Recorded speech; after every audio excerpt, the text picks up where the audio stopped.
আসসালামু আলাইকুম এভরিওয়ান। পটলের এই রেসিপির প্রশংসা আমি যতই করি আমার কাছে মনে হয় ততই কম। এইভাবে পটল ভাজি খেয়ে মনে হবে এতদিন কেন জানতে পারিনি এই রেসিপি। ভাত, রুটি বা পরোটার সাথে পটলের এই রেসিপির তুলনা হয় না। ঝটপট তৈরি পটলের এই রেসিপি আপনাদের কাছে ভালো লাগবে। আর তৈরি করা খুবই সহজ। আর আপনারা জানেন আমি সব সময় ঘরোয়া মশলায় ইউনিক রেসিপি শেয়ার করি। তো চলুন রেসিপিতে যাই। প্রথমে আমি কড়াইয়ে সামান্য পরিমাণ তেল দিয়ে দিলাম। আর এর সাথে 400 গ্রাম পটল আমি ভালো করে ছিলে কেটে ধুয়ে নিয়েছি। আর পটলগুলো একটু বড় বড় সাইজ করে কেটে নিয়েছি, মানে একটু মোটা করে, সামান্য মোটা, নিশ্চয়ই দেখে বুঝতে পারছেন। আর এর সাথে আমি এবার দিয়ে দিচ্ছি সামান্য পরিমাণ লবণ, আর দিয়ে দিচ্ছি সামান্য পরিমাণ হলুদের গুঁড়া। এবার আমি এই পটলটাকে মিডিয়াম টু লো হিটে খুব ভালো করে ভেজে নিব। পটলটাকে অবশ্যই খুব ভালো করে ভেজে নিতে হবে। আর এই পটলটাকে ভিতর থেকে একটু সেদ্ধ করে নেওয়ার জন্য আমি এর সাথে একটু ঢাকনা দিয়ে দিচ্ছি। ঢাকনা দিয়ে এই 2 মিনিটের মতো একটু জাল করে নিব। এরপর ঢাকনাটা উঠিয়ে এটাকে আমি খুব ভালো করে নেড়ে চেড়ে দিচ্ছি। আর ইতিমধ্যে আমার পটলটা খুব সুন্দরভাবে ভাজা হয়ে গিয়েছে, নিশ্চয়ই আপনারা দেখে বুঝতে পারছেন। আর পটলটা কিন্তু খুব ভালো করে ভেজে নিতে হবে। আমার পটলগুলো ভাজা হয়ে গিয়েছে। এবার আমি পটল কড়াই থেকে উঠিয়ে নিচ্ছি। খুব সহজভাবে এই রেসিপি আপনারা অবশ্যই একবার ট্রাই করবেন। আর কড়াইয়ে তেল আছে একটু, আমি তেলের মধ্যে হাফ চামচের মতো কালো জিরা দিয়ে দিলাম। আর এর সাথে দিয়ে দিচ্ছি প্রায় হাফ কাপের মতো কুচানো পেঁয়াজ।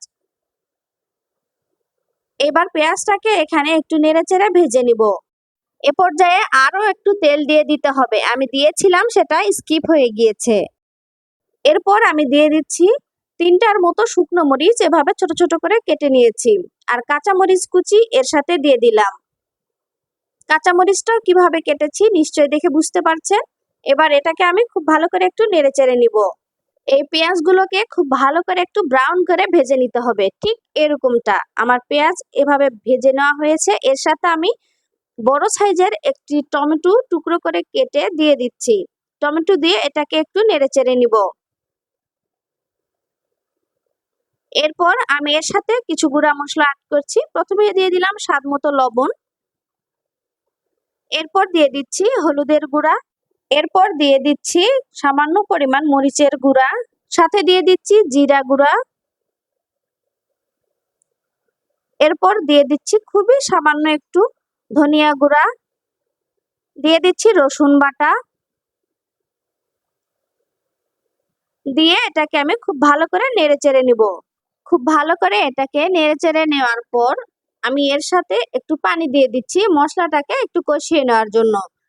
সামান্য পরিমাণ পানি দিয়ে এটাকে একটু নেড়ে চেড়ে ঢাকনা দিয়ে দিচ্ছি খুব ভালোভাবে এটা জাল হওয়ার জন্য।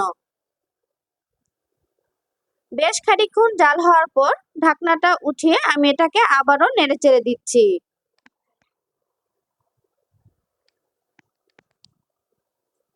আর এবার টমেটোটাকে একটু গলিয়ে নেওয়ার চেষ্টা করব যতটুকু সম্ভব। এরপর ভেজে রাখা পটল এর সাথে দিয়ে দিচ্ছি।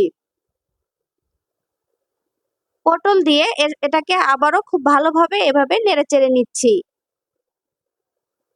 আর যেহেতু পটল আগেই ভেজে কিছুটা সেদ্ধ করে নেওয়া আছে, তাই এটা খুব বেশি পানি বা জাল করার প্রয়োজন নেই। এভাবে একটু নেড়েচেড়ে খুব ভালোভাবে যখন একটু ভাজা ভাজার মতো হয়ে যাবে, এ পর্যায়ে খুবই সামান্য পরিমাণে একটু পানি দিয়ে দিতে হবে।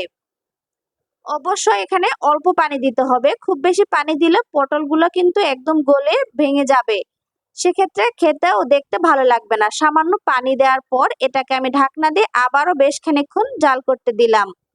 বেশ খানিকক্ষণ জাল হওয়ার পর আমি ঢাকনাটা উঠিয়ে এটাকে আবারও নেড়েচেড়ে দিচ্ছি।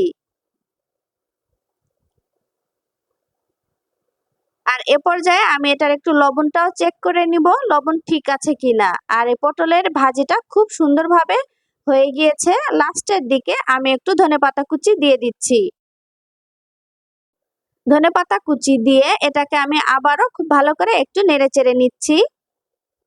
তো হয়ে গিয়েছে আমার এই রেসিপি। আমার ভিডিও যদি আপনাদের ভালো লাগে ভিডিওটিতে একটি লাইক দিয়ে আমার ইউটিউব চ্যানেলটি সাবস্ক্রাইব করে পাশে থাকবেন। আর এই রেসিপি অবশ্যই একবার হলেও ট্রাই করবেন। আশা করি আপনাদের ভালো লাগবে। খুবই মজার এই রেসিপি, ঝটপট তৈরি করা যায়। আল্লাহ হাফেজ।